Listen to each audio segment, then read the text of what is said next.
خندق کی جنگ جیتنے کے بعد ایک رات رسول اللہ صلی اللہ علیہ وسلم نے خواب دیکھا کہ وہ اپنے صحابہ کے ساتھ کعبہ کا طواف کر رہے ہیں. تو اس ڈریم کو پورا کرنے کے لیے آپ صلی اللہ علیہ وسلم 1500 صحابیوں کے ساتھ مکہ کی طرف روانہ ہوئے، لیکن مکہ والوں نے ان کا راستہ روک دیا. رسول اللہ صلی اللہ علیہ وسلم نے ان کے ایمبیسڈر کو کہا کہ ہم صرف اور صرف عمرہ کرنے کے لیے آئے ہیں. وہ بندہ واپس گیا اور مکہ والوں کو کہا کہ میں نے روم کے بادشاہ کیسر کو دیکھا ہے اور ایران کے بادشاہ کسرا کو بھی دیکھا ہے اور یمن کے بادشاہ نجاشی کو بھی دیکھا ہے، لیکن میں نے محمد جیسا بادشاہ کبھی بھی نہیں دیکھا. جب وہ وضو کرتے ہیں تو لوگ اس پانی کا قطرہ بھی زمین کو ٹچ کرنے نہیں دیتے. ایسے آدمی اور ایسے فالوور سے لڑنا امپاسبل ہے. میں تو کہتا ہوں ان کی بات مان لو، لیکن آف کورس انہوں نے بات نہیں مانی.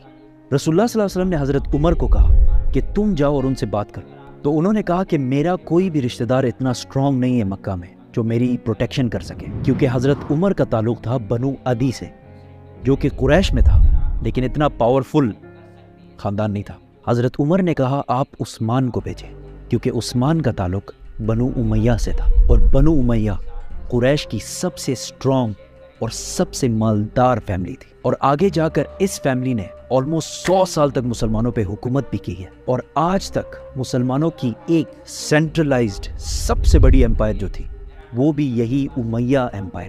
اور آج تک مسلمانوں کا سب سے طاقتور بادشاہ، وہ بادشاہ جس نے سب سے زیادہ لینڈ پر حکومت کی ہے، وہ بھی اسی خاندان سے تھا جس کا نام تھا ولید بن عبد الملک. ان کی سٹوریز پھر کبھی کریں گے تو سبسکرائب. حضرت عثمان نیگوشیٹ کرنے مکہ گئے، لیکن اس میں ان کے کافی دن گزر گئے، جس کی وجہ سے مسلمانوں میں یہ افواہ پھیل گئی کہ حضرت عثمان کو شہید کر دیا گیا ہے.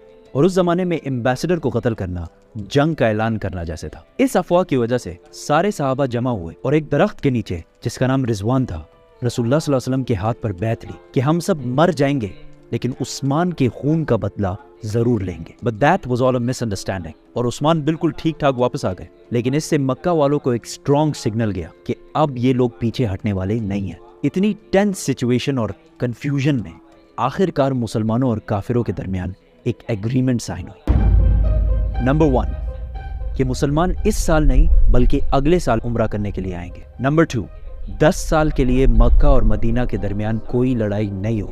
نمبر 3 اگر مدینہ سے کوئی آدمی مکہ جائے اسلام چھوڑ کر تو اسے کچھ نہیں کہا جائے گا، لیکن اگر مکہ سے کوئی آدمی مدینہ جائے اسلام قبول کر کے تو اسے واپس کرنا ہوگا. کسی بھی صحابی کو یہ ایگریمنٹ پسند نہیں آئی، کیونکہ اس میں تو کلیئرلی لگ رہا ہے کہ مکہ والے بدماشی کر رہے ہیں. لیکن رسول اللہ صلی اللہ علیہ وسلم نے ان سارے صحابیوں کی رائے سائڈ پہ کر کے اس ایگریمنٹ پر مہر لگا لی. جو بندہ مکہ کی طرف سے اس ایگریمنٹ کو سائن کر رہا تھا، جیسے یہ ایگریمنٹ سائن ہونے لگی اس کا خود کا بیٹا مکہ سے بھاگ کر اسلام قبول کر کے یہاں پہنچ گیا، لیکن رسول اللہ صلی اللہ علیہ وسلم نے اس کو واپس کر دیا. وہ صحابی ابو جندل روتا رہا، چیختا رہا کہ مجھے ان ظالموں کے پاس واپس مت بھیجو، لیکن a deal is a deal. اس کو واپس کر دیا گیا. کافی لوگ ایسے آنے لگے اور سب کو واپس بھیجا گیا. ایک دفعہ ایک عورت بھی مکہ چھوڑ کر مدینہ آئی، لیکن اس عورت کو واپس نہیں کیا گیا کیونکہ مکہ والوں نے معاہدے میں ایک غلطی کی تھی، اور اس معاہدے میں لکھا تھا کہ اگر کوئی آدمی مکہ سے مدینہ آئے تو اسے واپس کیا جائے گا. آدمی، عورت کا تو کسی نے کچھ نہیں کہا. اور اس طرح کوئی آدمی اگر اسلام قبول کر کے مدینہ آئے تو اسے واپس کر دیا جاتا تھا، لیکن اگر کوئی عورت آئے تو اسے مزے سے رہنے دیا جاتا. ایسا سسٹم چلتا رہا.